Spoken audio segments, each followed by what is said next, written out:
Hi, everyone. Welcome to another episode of the LGBT Alliance USA podcast.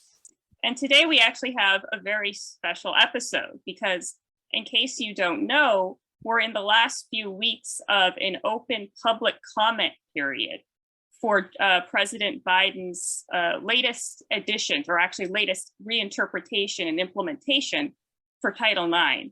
And we're going to be talking about what all of that means in a minute. So if you don't get what I've just said, don't worry, we'll explain.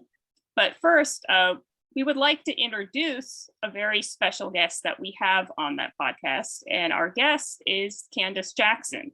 So Candace, will you please, you're a resident expert on Title IX, so maybe introduce yourself and introduce what this whole Title IX fuss is all about. Sure. So glad to be here with you all today. Title IX is kind of has a special place in my heart. I spent 4 years working in the U.S. Education Department, working on Title IX regulations and policies, and so had an opportunity to really see and hear from so many different groups and people the impact that Title IX has had. 50 years ago this year, Congress passed the 1972 educational amendments. Those amendments were a package, and part of that package was a section called Title IX. Believe it or not, up till that point, it was perfectly legal federally for a school to take federal money and have different rules for girls and for boys that were based on pure sexism, maybe, or sex stereotypes, outright sex discrimination. One of the main motivations behind Title IX, which came along and said, if you're going to take federal money, you cannot discriminate based on sex in any kind of school education program or activity. And one of the big motives for that was sports, because everybody was noticing that schools gave tons of funding and resources to boys' sports. And even if those sports were technically open teams, girls, of course, hardly ever qualified and made the team or so forth. So Title IX came along, and over the last 50 years has had a huge impact in equalizing educational opportunities for girls in schools, colleges, and universities in the US. Now that we know what the original purpose of Title IX is, maybe you could help us understand what exactly is going on now in the news that we've been hearing about President Biden's proposed changes to the implementation of Title IX, because that could mean a lot of things. So what exactly has been going on now that's been such a controversy and that you've been so involved with? Yeah, so for all of these 50 years, Title IX and its regulations have said that there are only certain things that a school can do to separate girls and boys. Most of the time, the general rule is don't make any distinction between students based on their sex. But there have always been exceptions to that. That's why schools can have girls and boys bathrooms and locker rooms and sports teams. You can divide up girls and boys for human sexuality classes, physical ed classes, things like that. So now what the Biden administration is coming along and doing is saying that, well, actually, when Title IX says don't discriminate or exclude anyone on the basis of sex, that is now going to mean don't discriminate on the basis of sexual orientation or gender identity either. You would think perhaps they would define then what is sex, what is sexual orientation, and what is gender identity, but none of those terms are defined. So it becomes extremely elastic, vague, and subjective as to what any of those things mean. And the new rule, if it comes out and becomes final, would require schools to allow access to all education programs consistent with each student's gender identity, when that term isn't even defined. And so obviously that means that anytime a school has been able to say, this is the girls' team, this is the boys' team, this is the girls' shower, this is the boys' shower, you can call them girls and boys areas, but access is going to have to be granted based on subjective gender identity. So in essence, everything in school, college, and university is going to become mixed sex. That's one of the problems. So from my point of view, doesn't that just make make the whole Title IX thing completely void then? Like it has no purpose anymore if it includes everything and everybody. I think there's an excellent case to be made that that's exactly what it amounts to, because what proponents of this change would say is probably, oh well, we're just adding new grounds for non-discrimination. We're not taking sex away. But of course, if you play that out, if you think about it, if sex can't be treated as an objective factual category, a school isn't even any longer keeping track of how many girls are here and how many boys are there and what they're doing, and if there are educational discrepancies and disparities going on. So you're not even tracking based on sex anymore. And then let's say that a girl feels that she has been excluded from something because she's a girl. The way that these rules are now written, it means there is no more basis for discrimination due to being in a category of female. It all comes down to your identity. You have to raise your hand and say, well, wait, I feel like I'm being treated badly because I identify as a girl. And then, of course, whether you're female or male, you could be saying that. That's how ridiculously circular and turned on its head this is getting. And I always hear people say, like, it's not that many people who are going to be identifying, and it's not that big of a deal. And I'm just, yeah. Here's one of the fundamental problems, though, is that once you are treating the category and classification of sex as a completely subjective thing, the commentary that the education department put out with this proposed rule talks about, well, a student's sex might be male, female, or non-binary. Think about what that means. They are turning the category of sex itself into an identity label, not a fact. So you got to start with the premise that as far as girls in school, there is no more belonging to a factual category called the female sex.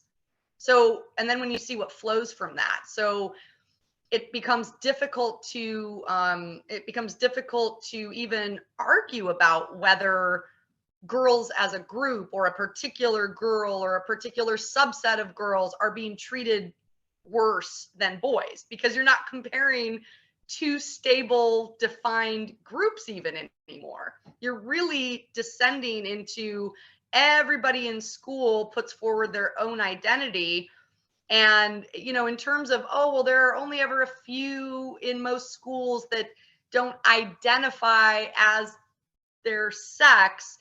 When you think about it, it only takes one, two, three, it only takes a handful of those to have real repercussions, such as really messing up demographic-based data. So statistics and data that tell us how girls are doing versus how boys are doing. It does not take a lot of swapping categories for data to become very unreliable. And then when you think about sports and other spaces at schools that are supposedly separated out by sex, again, it does not take very many penises in a locker room, put it that way, in order for that to be a very undignified, unsafe, uncomfortable, and unfair situation for all the girls at that school. And could I just throw in there real briefly that as a mother of a teenage son, I don't feel comfortable with my son being in a locker room with a woman, a young girl, or in there either. Like, kids around that age, I remember being in locker rooms in like 7th grade and stuff, and everybody's kind of uncomfortable as it is. You throw in someone of the opposite sex when everybody's going through puberty, that is completely chaotic and embarrassing for everybody. I think that is so true. I feel the same way. A teenage boy isn't going to want to undress in front of or see a girl undress in front of him either. I think the privacy and dignity and bodily integrity aspects are kind of the same for girls and boys when it comes to whether to have all mixed sex spaces now. I think there's an additional safety element and dimension for girls in terms of sexual harassment and sexual assault. There's also so that's what I think of as kind of a horizontal mixing of the sexes, is, the same peer groups are now mixed sex, but it also goes vertical too, if you think about it, because traditionally most schools would have chaperone rules, let's say, that say, an adult woman is the one who sleeps over at the school sleepaway with the girls, and an adult man is who supervises, on a field trip, in the intimate spaces with the boys. Now that's all messed up too. So mixed sex going adult child is just as much a problem too. I'm glad you brought that up. Thank you. Another point that I've heard you draw attention to in the past is how this, if you read the proposed regulations, they're really trying to deflect away from the sports issue. So I'm wondering if you could explain what exactly they're doing. And when it says in the text, "Don't write to us about sports," that's disingenuous. And I'm wondering if you could clarify why that is. Yes, they in their proposed rule, they said, well, we're not changing at all right now the regulation that has been there, since the mid 70s, that says schools can offer sex separated teams, sports teams and sports programs. They said, we're not changing that rule. So don't bother talking to us about how this new rule affects sports. Well, that's disingenuous though, because of course, the whole point is you as a school can still call your team for girls versus for boys. But what this new rule does is give you a new provision that says you must allow access into any program or activity on the basis of consistency with gender identity. So that's what's very disingenuous to me, is I think that the department was trying to, like you said, deflect and get people to think, oh, well, bathrooms is one thing, but this isn't going to affect sports. Not true at all. Of course, this would affect sports. The rule says it plain as day. Every program or activity at the school, you must grant access consistent with gender identity. It doesn't make an exception for sport. Could you talk a little bit about clubs and student clubs? And, I imagine that this might impact student clubs that might want to be single sex. Are those going to be impacted by this? I think very much so, because again, if it's any kind of school sponsored or endorsed or any kind of argument that this is a club or group, even if it's voluntary, that is kind of sanctioned or facilitated, funded, promoted, and in any way by the school, then there would definitely be an argument that excluding anybody on the basis of sexual orientation or gender identity would be illegal. To be honest, even before this change, there were already legal questions being kind of pressured onto Title IX in terms of what kind of real sex separated clubs are okay or not. I mean, fraternities and sororities have been under attack for years from a Title IX angle, and various clubs like that. So it's already difficult enough to defend having a single sex space or club, even when it's voluntary on a campus. And when you now add in the notion that you're not supposed to be excluding anyone on the basis of sexual orientation or gender identity, then you can see how anything single sex now faces kind of a double attack. So of course, let's take a lesbian group on campus, and if an actual lesbian group would be by definition single sex, women only, and all of a sudden men who want to invade that group and feel very hurt that they're not allowed to come to the club meeting or the whatever social event or anything of that club, can now raise Title IX complaints saying this group is discriminating against me based both on my sexual orientation. I say I'm a lesbian, you say I'm not, and based on my gender identity, I say I'm a woman, you say I'm not. you just made me think of this. So you're saying that Title IX is now going to also include sexual orientation under the single word of sex. Does that mean that, let's say a lesbian, I'll say lesbian since I'm a lesbian rejects a person who says that they identify as a lesbian, but they are a heterosexual male. I'm not sure what gender identity they might have. Would that male person be able to potentially bring a Title IX complaint against the lesbian for discrimination if that lesbian were to say, I don't date men? Sadly, yes, it would probably be, and this is absolutely what I foresee as the only application of a rule like this. In that situation, it would be framed as sexual harassment, sex-based harassment.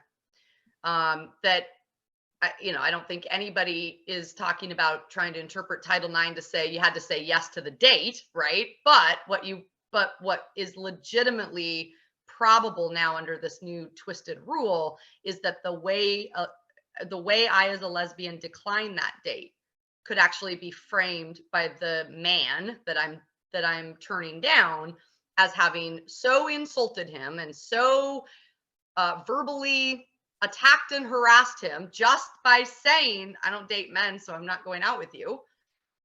That yes, that could be now framed as sexual harassment under Title IX.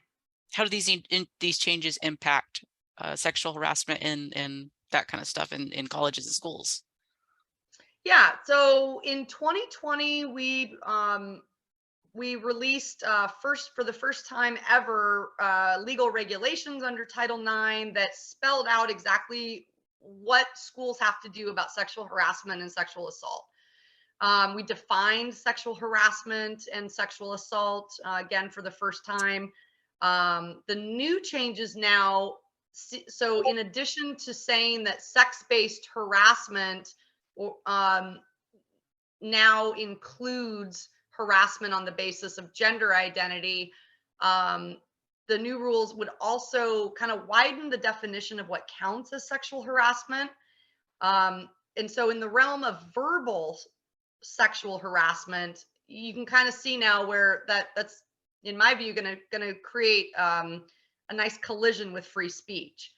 Because whether it's in a K through 12 setting where kids banter with each other, and there are Supreme Court cases under Title IX that talk about this too, kids are still learning to interact with each other. They might say things that have a sexed reference to them.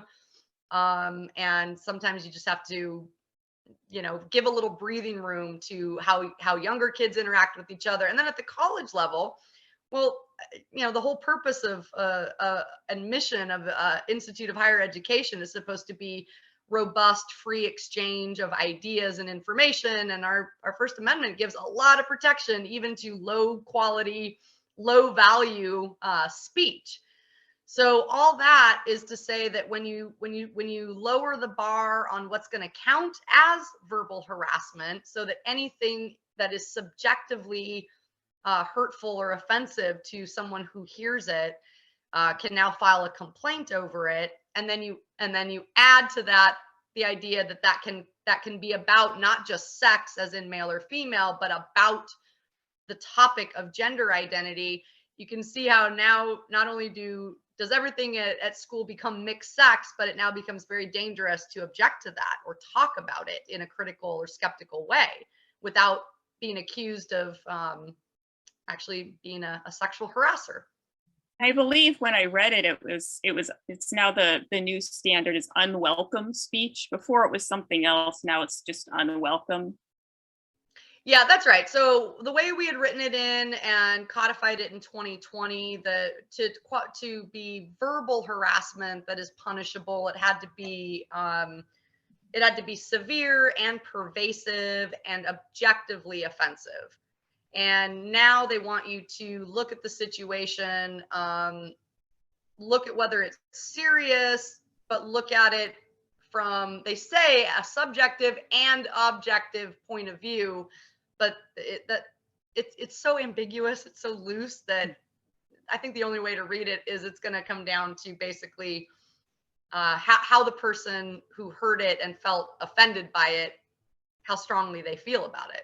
In a time where pronouns are such a thing, such a focus for many age groups in schools, it seems like this is a tricky situation for most people. Anyone who would not be compelled, like feel compelled to use pronouns now, perhaps they would be, or they would maybe have a sexual harassment charge against them. There's a lot of ramifications there. Yeah, there really are. And I think even more dangerous, especially in the younger grades, is that a rule like this set up saying it is now federal, federal law that you must ensure that there's no gender identity discrimination going on, and that any failure to validate somebody's gender identity can be seen as a violation of Title IX. I think that's really going to push schools to listen to the LGBTQ activist groups that have already been in schools for a long time, but listen to them even more and really double down on their training, especially of young kids, and just hammer into students that you have no choice but to respect pronouns. You need to be coming up with your own, and you need to be honoring everybody else's. This is quite profound. And I'm really glad we're having this conversation because it's making me connect some dots that I frankly had not connected before. But if hypothetically these Title IX changes get added and it's now the standard, and it becomes illegal to purposefully use the wrong pronouns, or I should say the sex-based pronouns, because not everybody uses gender identity-based pronouns. For those of us who use sex-based pronouns, it will be illegal to do so because the Title IX will require us to use preferred pronouns. Is that not an infringement on freedom of speech? And if it is, but this passes, what implication will that have for the future for the rest of speech, which I personally believe freedom of speech is a must-have for democracy to survive and to be able to live in a truly free country. And so I'm a little concerned if you could talk about that a little bit, please. Yeah, and that is an issue near and dear to my heart too, because when I said that we created for the first time in 2020 sexual harassment regulations for Title IX, that is true. But the education department had for the last 20 years before that been issuing guidance to schools about sexual harassment. And so one of the reasons why when we got in there in 2017, we looked and said, well, wait a minute, we think that we're seeing a lot of evidence that in the realm of verbal harassment, the definition of what counts as sexual harassment is so loose and so subjective that we are seeing clashes everywhere with free speech. And so that was one of the primary reasons why we said we need to go back to the drawing board. We need to analyze this legally and come up with a way of defining what verbal sexual harassment is that intentionally sets it at a level that is going to leave plenty of room for free speech so that you don't have to have that constant clash. And I think that's exactly where we're headed back to now with this new proposal. And as far as what will happen with that, I mean, the good news is that even if this Title IX rule passes and starts to be enforced by the education department, I think what that means is we're going to see a lot of lawsuits over it. And I say that's good news in the sense that I don't think people are going to let this go quietly. I think that there are enough universities, individuals at these universities, advocacy organizations that, unlike the ACLU, actually do still care about our basic civil liberties like free speech. I think there are going to be a lot of challenges out there, and not just letting this go or just letting it slide. I think what what we've seen in the pronoun realm with litigation so far is a little concerning to me, because most of the time the successful challenges, if you look around, and there aren't the cases that have been successful pushing back against compelled pronouns, tend to rely on the First Amendment religious liberty clause, free exercise of religion clause, not as much a pure right to free speech. So we're going to need to see more of that. And I think if this rule comes out, we are going to see more challenges along those lines. The other thing I think we're going to see is at the K through 12 level, I think we're going to see more school districts that there will be some that are going to say, basically, screw you.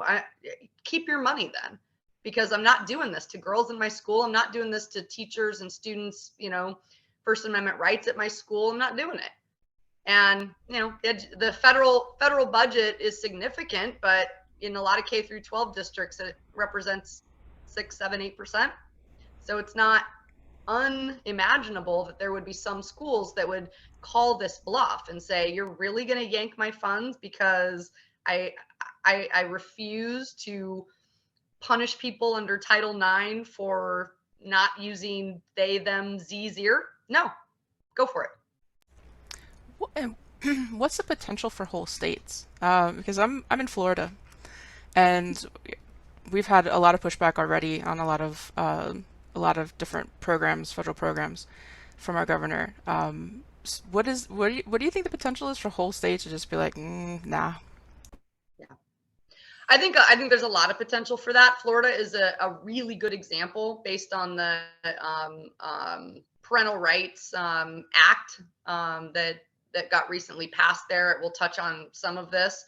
And Title IX is a federal civil rights law, and so its regulations are supposed to trump if there's a direct conflict between federal and state law. But this, again, I think is so out of bounds for what this federal law, Title IX, was ever intended to do, that I think whole states are going to push back. In fact, I know that there's a great coalition already of whole groups of states that are ready to fight back on this, and already have. There was that group of 20 states that sued already, and just before this Title IX rule was proposed, when it was just guidance coming out of the Department of Education and Department of Justice, a group of 20 states already sued the federal government, and just within the last month or so got a ruling saying, yeah, the Department of Education cannot enforce this guidance about gender identity and stuff. It's going way beyond what Title IX says, and it hasn't even gone through public comment. So that's partly why they're doing it this way now. They are now in the midst of taking public comment on a ridiculous rule like this. Is there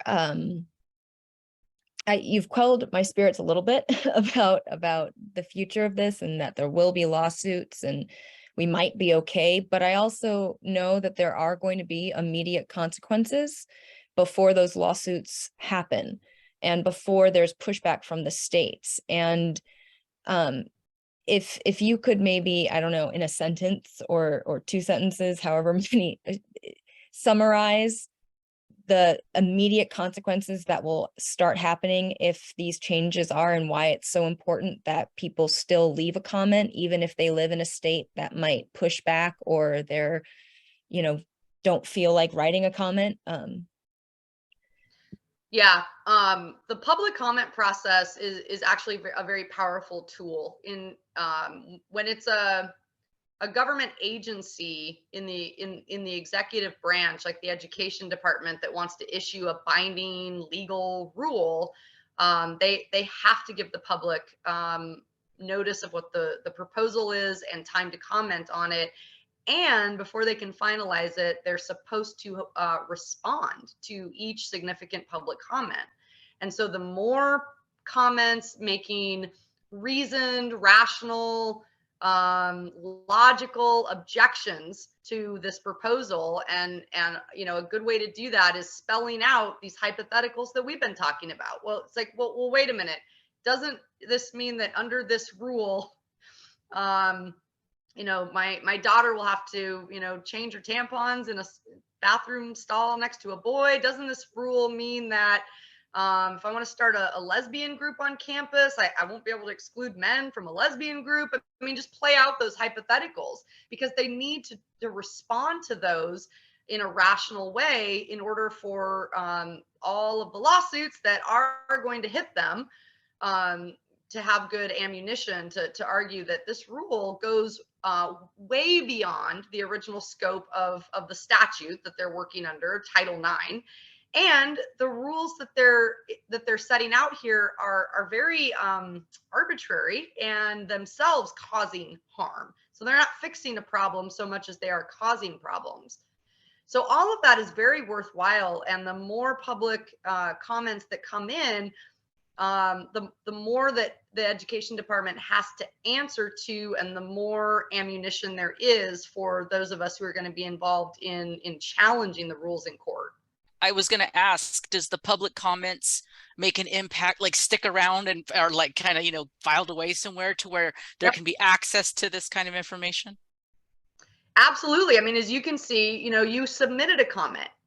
LGBA US submitted a comment, and you can see it now. You can go to that database at regulations.gov, and you can actually pull up your comment, and you can do that with everybody's comments. I mean, they always lag a little behind until the comment period is well over, but soon, all comments submitted will be available like that, which means that you can go in and literally see, well, the Department of Education finalized this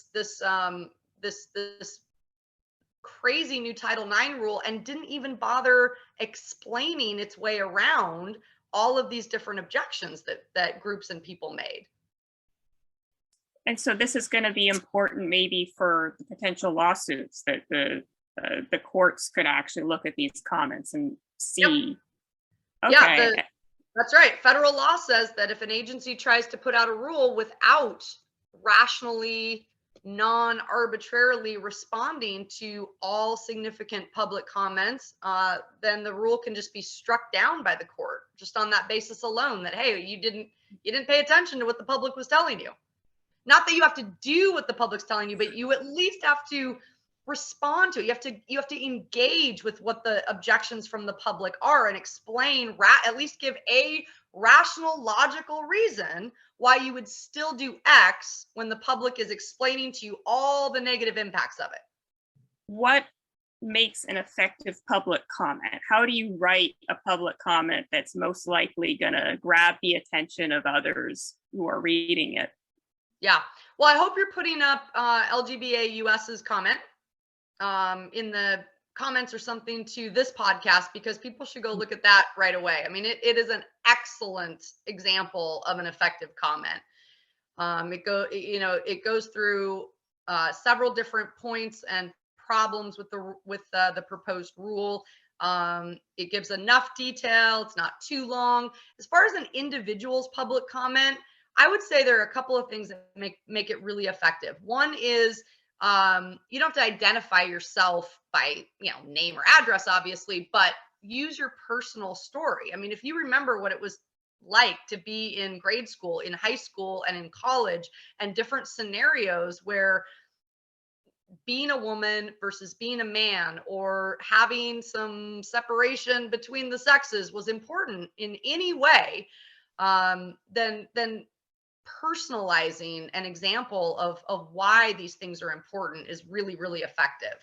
The other thing is we kind of touched on is hypotheticals, laying out almost in rhetorical question form, saying, if you're saying that every program now has to allow admission based on gender identity, doesn't that mean that ... lesbians aren't going to be able to meet on their own anymore? Doesn't that mean that girls aren't going to be able to have their own softball team anymore? I mean, just play out those hypotheticals. The third area that makes something a public comment really effective is you can link to studies and analyses, white papers, articles, outside information. So, one of the areas of impact we haven't mentioned here on this podcast, but a lot of people are really concerned about with this, is that if you are making Title IX claim that affirming gender identity is the end all be all, you must do it, well, then schools are going to feel compelled to be extremely gender affirming in all aspects. And we know that that kind of social affirmation, social transition, locks kids into an identity that's at odds with their sex in a way that tends to put them right onto a medical pathway. And there is obviously right now a lot of solid information about how dangerous and destructive that is for kids. So you can refer to outside groups, articles, and research and statistics and anything like that. And the education department is then on the hook to go have to respond to the information you cite to, you reference, you link to. What should our goal be here for how many people we can activate and hopefully get to leave comments? Yeah. Well, the 2020 Title IX regulations at that point were the most commented on education regulations ever, and it was about 124,000 comments. So that's my goal. I would love to see us top that even, and show that this topic of conflating sex with gender identity is so important, that the public is so engaged, that we topped that number of comments. And you know, a lot of times the most comments do tend to come in those last few days, and here the comment period closes on September 12th. So keep that date in mind, September 12th. I think too, it would be important that we can help get a big diversity in where the comments are coming from, because I think a lot of the comments that I've read coming in now tend to be sort of stock formula, like from conservative groups with, you know, what they predictably would say. But I think it's really important, and one of our goals is to make sure that we're getting people who are gay, lesbian, or bisexual, or who have similar concerns, and actually tackling the problems from that angle, not necessarily just a religious right angle. Absolutely, I think that's right. I think that the voices of gay and lesbian and bisexual Americans on this issue are going to be key here, because the easy attack is, oh, you're just anti-gay. That's how it gets framed. Whereas, you know, we're the ones that can step up and explain. We actually are realizing how much we resent being force teamed as a big lump of LGBTQ. We are realizing that when you say that you are now going to interpret Title IX to protect sexual orientation, but you don't bother to define it, you don't define sex, and you conflate sex as though it's just an identity, then you're giving us nothing in protection of our actual sexual orientation, nothing. In fact, you're making things a lot worse for us than if the law doesn't mention sexual orientation at all, because you are also opening the door to conflating sexual orientation with queer sexuality. All of the hundreds and dozens of labels that are floating out there about, you know, whatever you want to call your sexuality, and the having there be no legal distinction now between homosexuality, let's say, and any kind of sexual fetish, sexual inclination, sexual preference. I mean, you know, paraphilias. I mean, there's no definitions to any of this. It's all subjective. So if I want to call my fetish my sexual orientation, there's nothing stopping me from doing that and demanding that the school, you know, accommodate me and make sure that I feel comfortable expressing my fetish. I mean, this is not good for gay and lesbian people. It's actually extraordinarily demeaning and offensive.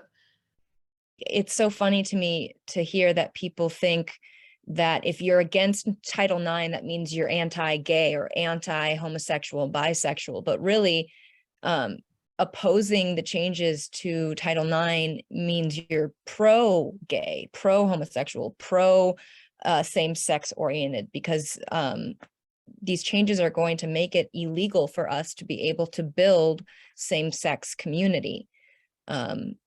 So I hope that any allies who are listening hear this.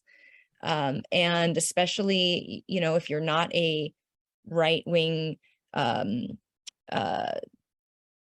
religious right-winger, like that doesn't mean that you have to agree with the changes. You don't have to be a religious right-winger to stand up for what's right and protect LGB people's ability to build spaces for ourselves.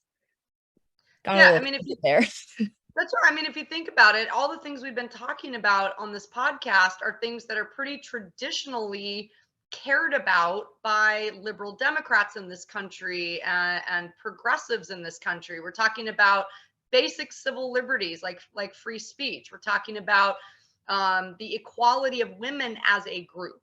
We're talking about the equality and acceptance of homosexuals and bisexuals. I mean, these are groups that are going to be harmed under this law, under this change.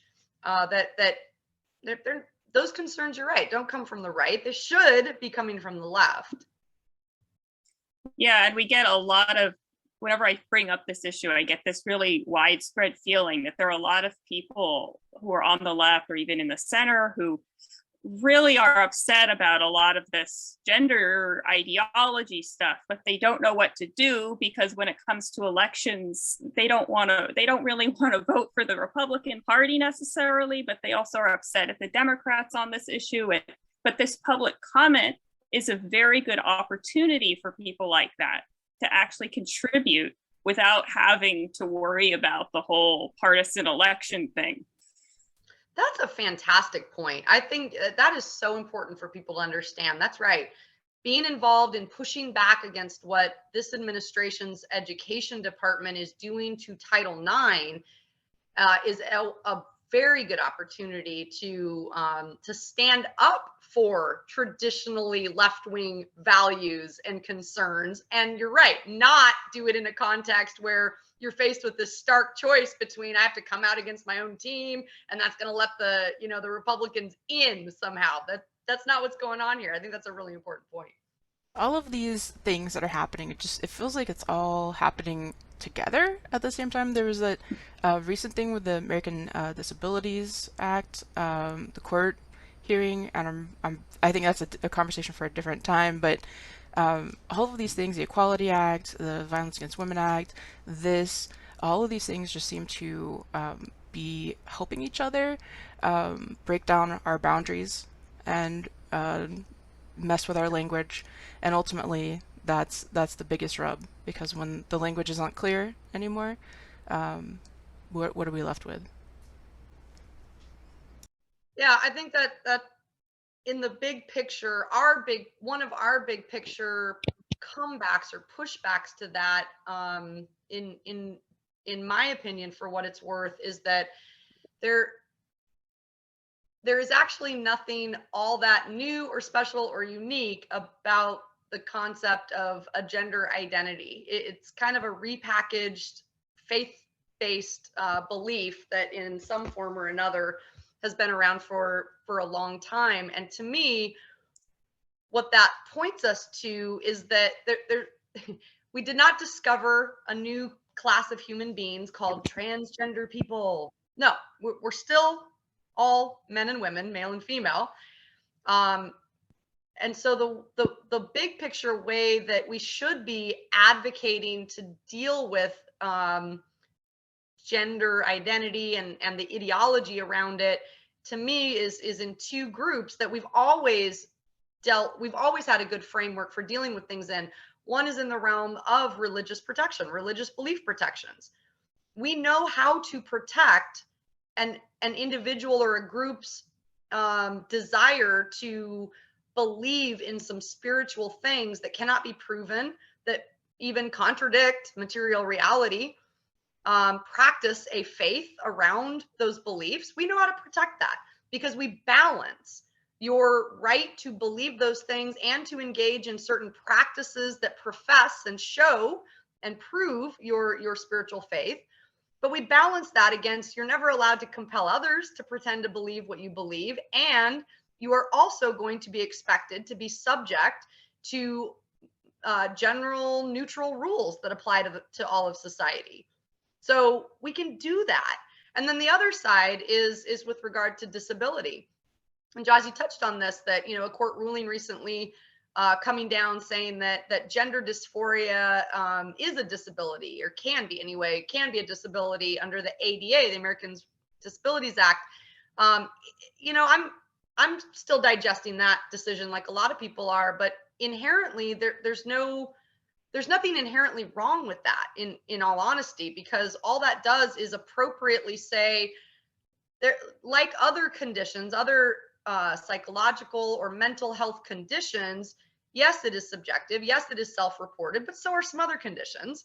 And so the question becomes, if you have some kind of diagnosis of a mental health condition, you can call that a disability, because it very well may be inhibiting your life, your ability to perform major life activities. That's the basic definition of a disability. Then you get to ask the question, what is a reasonable accommodation for that disability? And that's where the rub is, of course, because to me, there's no way in heck that it's a reasonable accommodation to say, just because you have gender identity, you get to enter female spaces. It's a much more reasonable accommodation of his disability to provide some separate space, maybe. But that's the conversation we could have if we were at least once again in the realm of reality, and in the realm of using objective phrases and language to describe what we're even talking about. And then we can recognize that this is not some new magical, you know, transcendental, you know, aspect of human existence going on. We've always dealt with these things, and we can deal with them. I really like how you put that, and it kind of gives me a little bit, because I read that that ruling and I just was gutted. I was especially worried about prisons, but I like that provides the opportunity to ask, what is a reasonable accommodation? And that goes back to third spaces, which I've been a long time advocate for. But anyway, I know we've been talking about a lot of different topics here, and I think we're coming to the end of time also. So is there anything else that we want to touch on before we close out here? No, we also I was just gonna say, I don't have anything, and I wanted to say thank you to Candace for coming on and explaining this stuff and doing it so well, because, you know, this is hard to pick through, and the average person does not have time to sit down and go through all this stuff, you know. Carol took the words right out of my mouth. I was just about to say, I don't have any questions. Just Candace, thank you so much. And I just standing ovation for how well you were able to explain it to someone who maybe doesn't understand how laws or titles might work. So thank you. And I'm excited to write my comment. Yeah, I wouldn't have even known about this if it weren't for your Twitter. So yeah, your Twitter definitely activated us. So thank you very much for that, and for being here, and for all your help. Yep, my pleasure. This has been terrific, and way to go with your comment. I mean, seriously, everybody needs to go read your organization comment. It's fantastic. Thank you. Thank you for your help with it as well. Yeah, because your insight has been just completely invaluable. So thank you so much. So welcome. All right, everybody, get your comment out. Everybody's time for public comments. September 12th. Thanks, everybody. Bye. Bye.